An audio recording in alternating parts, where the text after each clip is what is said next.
tuuti rek. mu ne muy xoolaal heure bi. waaw waaw. xam nga am na ci ñoo xam ne. Abdou bul ma jox lépp. mu ne nga jël lépp Abdou Fall mën a maye. Abdou Fall mën a maye. ñu ne ko sa jëlal lépp. ñu ngi ñëwaat ci li nga wax. bourse. waaw je pense que lu am importance la. am na ñoo xam ne bourse moo yor seen kër. am na ñoo xam ne bourse ci la ñuy yor seen bopp xam nga la crise universitaire au Sénégal. je pense que war na nekk benn problème bu ñuy régler définitivement jàll ci leneen parce que dafa am loo xam ne ci dëkk. priorité la damay faral di wax ni ci dëkk bu ñu assurer nit ko feebar bëgg a faju bu ñu assurer lekk parvenir à une certaine autosuffisance alimentaire ak naan feebar faju éducation elmat lépp lu ci des deuxième la loolu boo ko assurer les sous-populations rek am na lu bëri la nga xam ne tey dimbalee nga ko et ma jàpp ni donc crise universitaire bi comme ni ma ko waxee dafa war a jeex une bonne fois pour toutes et dañoo gis ni les étudiants rencontrent des problèmes à chaque fois doo toog benn année académique lumb ñu ne la grève amul université doo toog benn année académique lumb dénoncé wuñu ay problèmes ya nga xam ne étudiants yi ñu ngi koy dund ma jàpp ni jàng donc pour mu ñoŋ pour mu baax il faut que ñu réunir les conditions nécessaires et les étudiants encore une fois pour man ils méritent d'être dans de bonnes conditions et munoo wax les conditions de l'étudiant d'accord te waxoo bourse mi et ñun ñëpp xam nañ ni xel ne s'il y a supposons waaw 5000 étudiants waaw dans une université supposons du 5000 étudiants yëpp ay am bourse dafa am benn critère ba nga xam ne moom la ñuy définir pour sélectionner les étudiants yi nga xam ne ñooy am bourse c'est une manière donc de dire que l'État waaw ne ravitaille pas tous les étudiants en ce qui concerne les bourses je dis bien par contre l'État ravitaille tous les étudiants ci ay subventions ya nga xam ni jëm na ci seen wàllug lekk ak seen wàllug dëkkuwaay waaw électricité lekk naan dañ leen koy gérer wala ñu subventionner leen ko wàññi leen ko léegi nag lii nga xam ne xew na fi actuellement du fi guléet puisque du fi guléet dañuy xool yan solution la ñuy envisager pour mën koo faj pour mën ko fee dindi une bonne fois pour toutes comme ni ma ko waxee et su ñu ñëwaatee ci li nga xam ne moo sabab mbir mi mooy bourse yi et il y a beaucoup de thèses ya nga xam ni gis nañ ko ci ay nit ñu indi ko ci wàllu lu jëm ci bourse yi ma jàpp ni c'est un dû lu dox la ci diggante état bi ak étudiant bi yan étudiant la concerné ñi nga xam ne ñoo nekk niveau master sëriñ indil nañu ci benn historique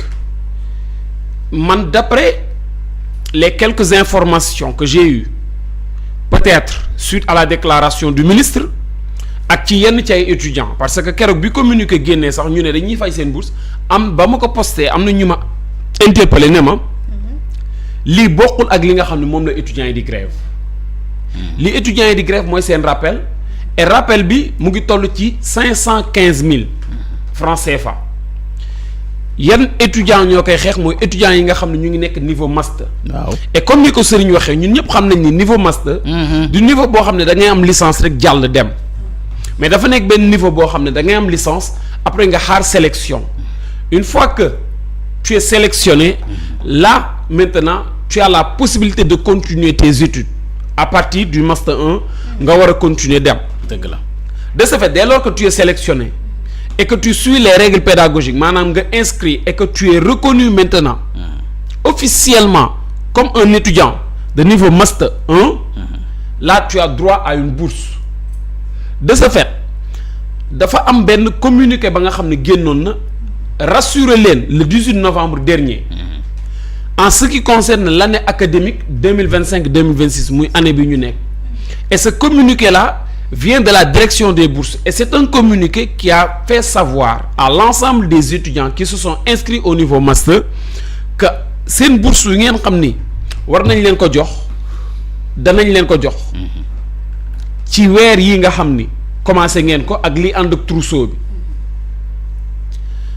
léegi nag Aïssatou su ñu defee ce constat général dama jàpp ni la responsabilité de l'État est celle qui s'impose en grande partie. Toutefois, il faut rappeler nag que l'État c'est une continuité moo tax ma ni su dee problème yi nga xam ne ñu ngi koy gis ci université yàgg nañ koo di gis dañoo war a jéem a xool yan saafara lañ ci indi ba nga xam ni problème dootul am et à ce niveau su ma nee état la responsabilité di gën a imposer wu mooy que war nañu mën a am des politiques publiques destinées à l'enseignement supérieur ba tey munoo d'un seul coup nag ne da ngay dindi problème yi carrément mais il te faut des phases ya nga xam ni tu vas y profiter pour mettre en place des solutions de manière successive à telle enseigne que tey da nga yegg ci benn niveau ba nga xam ni tey tu vas pouvoir apporter des solutions qui vont résoudre définitivement les problèmes que rencontrent les étudiants loolay tax Aïssatou may ñëw ne su dee loolu yëpp am na il faut que ku ci nekk rek waaw jéem koo xoolee boppam Aïssatou su ma la nee au début am na ñoo xam ne seen bourse moo yor seen kër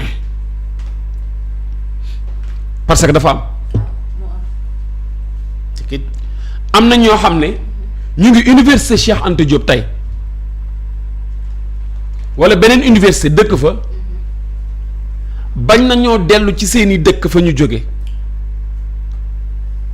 et pourtant continuer wu ñu di jàng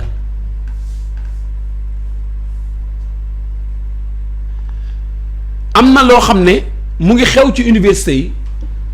ça n'encourage pas la réussite parce que les conditions ne sont pas réunies et suñu nee conditions nag bu ñu ko accentuer rek ci bourse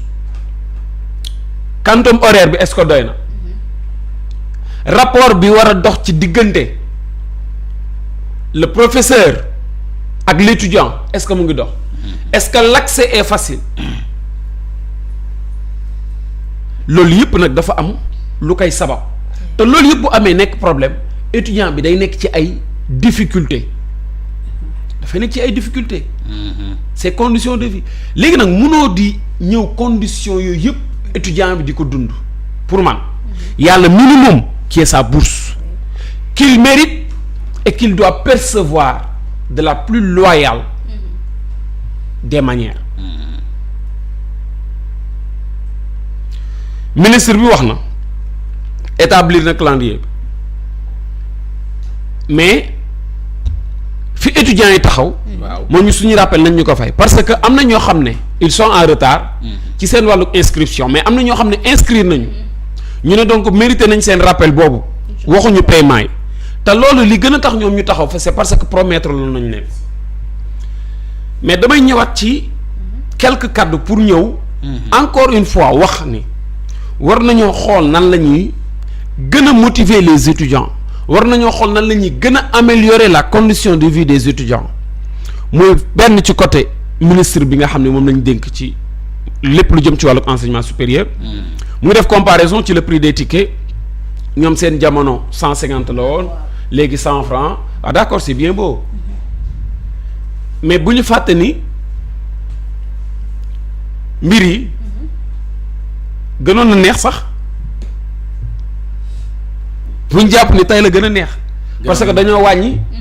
fii fukki dërëm fii juróom wala fii fukki dërëm différence entre 95 ak léegi non daje nañu ak suñuy yenn papa ak suñuy yenn yaay yu ñu xamal ni ñoom seeni jamono ba ñuy nekk université dañ doon añ laal dessert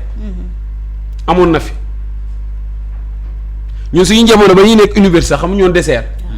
te soo moytul yenn heures yi boo néewee dem resto central wala beneen doo fekk dara xam nañ donc les conditions te xam nañ ni d'accord s'il y a peut-être amélioration am na des conditions de vie qui sont stagnantes et qui méritent d'être améliorées beneen ci ay kaddu mooy kaddu député bi dañ naan comparaison n'est pas raison même si parfois il faut savoir comparer pour nga mën a di am ci yenn résultat yooyu jëm ay sotu c'est pas parce que tu as étudié au Canada que tu te permets de faire une comparaison entre l'étudiant sénégalais et l'étudiant canadien nañ ko wax dëgg yàlla et loolu da ngay jox argument ñenn ñi nga xam ne dañ laa bëgg a dal ak ñenn ñi nga xam ne dañoo contre sa parti ak ñenn ñi nga xam ne tey jii nii da ngaa bëgg peut-être ñu génnee ay yeneen secret et comme niñ ko xamee un député coûte 1 million et quelques par mois au peuple sénégalais et il y a des étudiants qui n'ont jamais été il y a des députés qui n'ont jamais été des étudiants il y a des députés qui n'ont pas fait les bancs et pourtant bañaluñ leen ko pourtant waxuñu ñoom ci seeni conditions ni ñuy liggéeyee est-ce qu'elles sont favorables est-ce qu'elles doivent être revues est-ce que si un député ayant pour mission de défendre les intérêts de sa population se permet encore une fois de comparer l'étudiant sénégalais à l'étudiant canadien parce que moom Canada la jàngee là y a problème là y a problème on n'attend pas de ça d'un député étudiant buy xeex ay droit am faratul de ñun ñëpp nekkoon nañ ay étudiants xam nañ ay étudiants am nañ ay raqu étudiants dëgg la de day jël appartenance am teg fële suba bu mobilisation politique amul mën na xeex ak état dem mobiliser encore état gëm-gëm politique am dafa différent ak gëm-gëmu la mu nekk moo tax il faut que ñu amaat benn prise de conscience par rapport à certaines situations ñu war a mën a am benn message bu ñuy véhiculer quand la dame nous parle de prêt bourse xawma étudiant bi état bi daf koy jox mu pare liggéey fay ko mais ñun yegguñu niveau boobu parfois nga ne étudiant am nga bourse mu ne la sama bourse bi nga teg bët nekk lu tul 40 000 par weer ñaari yoon la ciy noos bañ cee dem resto li ci des mu jëndee ko ticket resto à partir du 10 wala du 15 mu commencé dem di buuxante resto soo méttul restaurant yi wër université yëpp seen noos moom mooy première semaine bu gars yi jotee bourse ci étudiants yi mais parce que affaire yombul ñu yegguñu niveau boobu nga xam ni ñu ngi lebal xale bi loo xam ne moom dafa ñu koy fay ji dëgg la mais xam nga ba niveau lañ toll au Sénégal lebal xale bi loo xam ne ah day dem fay ji keneen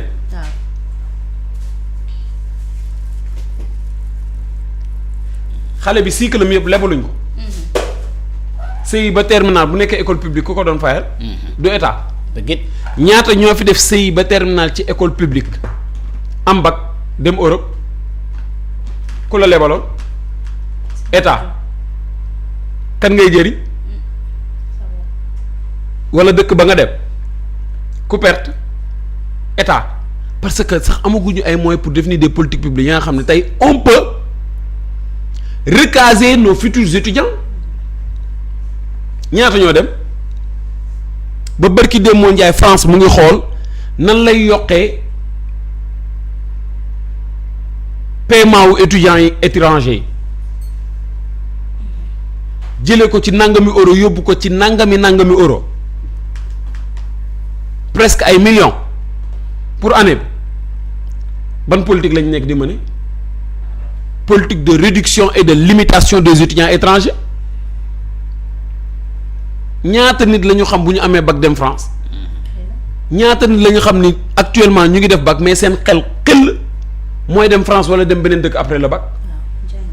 ak conditions yi ñu fay dund yëpp mais dañuy préférer parce que dans ces pays aussi lan moo tax mënoo leen comparer ak Sénégal dafay am ay job ay liggéey ya nga xam ni ils sont spécifiquement destinés aux étudiants bi ci loolu lay dem pour mën a am la nga xam ne tey peut-être soxlal bourse te day yomb liggéey yooyu ñoom rek tu n'es pas étudiant tu n'as pas le droit de faire ce travail ça dépend ci niveau bi nga nekk léegi nag après au fur et à mesure tu vas pouvoir peut-être te débrouiller ba nga xam ne tey di nga mën a fayal sa bopp yenn yi peut-être loolu mën na remplacer bourse mën nga am ay bourse pédagogique ak nangama nangam donc suñ nekkee ci dynamique boobu nañ xool tey jii nii nan la ñuy gën a mën a mettre en place des solution mën na jóge ci ay solution mën na jóge ci ab directeur solution mën na jóge ci ab ministre wala ci ab député et que cela va être appliqué par les autorités yi nga xam ne elles sont compétentes et elles sont appelées à diriger et à assurer la bonne conduite du milieu universitaire dans tout le Sénégal et je pense que tey ci dynamique boobu lañ nekk ñu xoolaat nu ñuy waxtaanee xoolaat nu ñuy toogee fexe faire de telle sorte que daal wax dëgg yàlla l'étudiant retrouve encore une fois ses marques et retrouve des conditions meilleures. ma ne bourse dafa war am ndox tax Cheikh Diba ministre des finances wax ne mu ne cette année nous avons déjà payé 104 milliards francs CFA de bourse lañ joxe mu ne nag Cheikh Diba wax na lu wax ji am solo mu ne bourse moo tax ma agsi fi ma agsi tey Cheikh Diba ma wax loolu mu ne Diomaye ak Sonko bourse moo leen jàppale ba pare na duñu ñooy xalab bourse Serigne Niang loolu Cheikh Diba wax ministre des finances donc bourse lu am solo la gars yi fàttuñu bourse bi bon am na solo bourse kay ñëpp